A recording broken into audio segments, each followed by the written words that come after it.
Ayatollah খামেনির প্রয়াণ এবং Israel আমেরিকার সরাসরি হামলার মুখে ইরান এখন কার্যত মিত্রহীন একাকী। বিশ্ব রাজনীতির ৩ প্রভাবশালী পক্ষ কেন তেহরানের দিক থেকে মুখ ফিরিয়ে নিয়েছে তার প্রেক্ষাপট বিশ্লেষণ করলে পাওয়া যাবে চাঞ্চল্যকর তথ্য। রাশিয়া কেন এই কৌশলগত দূরত্ব? রাশিয়া ও ইরানের সম্পর্ক দীর্ঘদিনের হলেও বর্তমান সংকটে মস্কো কেবল নিন্দা জানিয়েই দায় সেরেছে। দেশের সুপ্রিম লিডারকে হত্যা করেছে ইসরায়েল আমেরিকা, তারপরও মিত্র রাশিয়া নিন্দা জানিয়ে দায়িত্ব শেষ করেছে। কেন এমন চাতুরী? কেন এমন জঘন্য কৌশল? বিশ্লেষকরা বলছেন এর পেছনে কারণ রয়েছে নানাবিধ। রাশিয়ার প্রেসিডেন্ট ভ্লাদিমির পুতিন নিজেই অনেকবার বলেছেন ইসরায়েল একটি রুশভাষী রাষ্ট্র, কারণ সেখানে ১ কোটি জনসংখ্যার মধ্যে প্রায় ২০ লাখ রুশ বংশোদ্ভূত মানুষ বাস করে। ইসরায়েলের সাথে রাশিয়ার নিরাপত্তা ও গোয়েন্দা সম্পর্কের গভীরতা অনেক বেশি।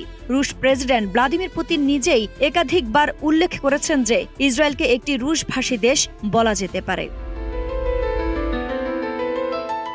এই জনগোষ্ঠী ইসরায়েলের নির্বাচনে একটি শক্তিশালী ভোট ব্যাংক হিসেবে কাজ করে। তাদের সমর্থন ছাড়া ইসরায়েলের সরকার গঠন প্রায় অসম্ভব।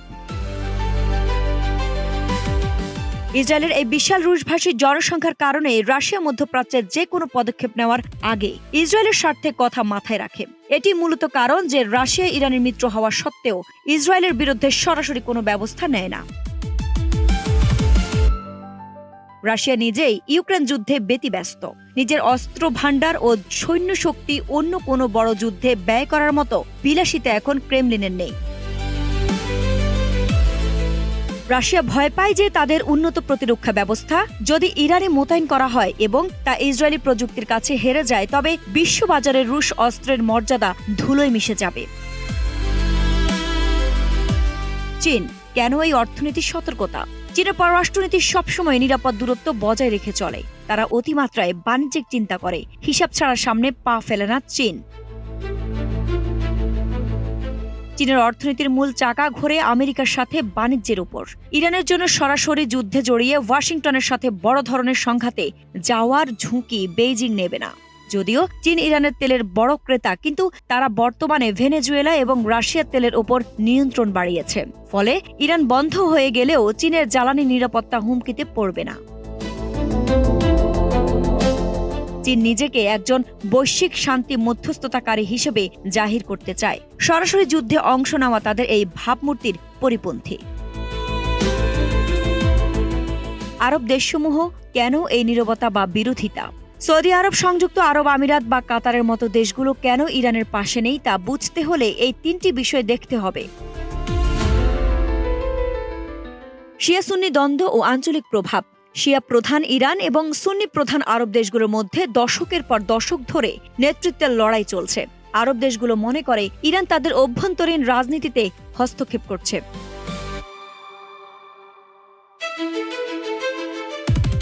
ইসরায়েলের সাথে ক্রমবর্ধমান সম্পর্ক।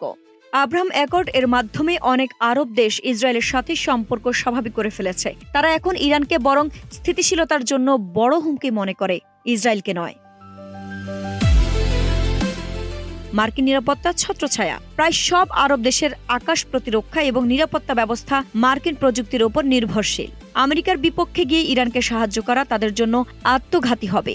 ইরানের জন্য সবচেয়ে বড় ট্র্যাজেডি হলো দেশটি যখন হিজবুল্লাহ, হুতির মতো তার প্রক্সি বাহিনীগুলোর মাধ্যমে লড়াই করে, তখন সে একা হয়ে পড়ে। রাশিয়া ও চীন ইরানকে কেবল পশ্চিমা শক্তির বিরুদ্ধে একটি ঢাল হিসেবে ব্যবহার করতে চায়, কিন্তু নিজেরা সেই আগুনের আঁচ গায়ে লাগাতে রাজি নয়।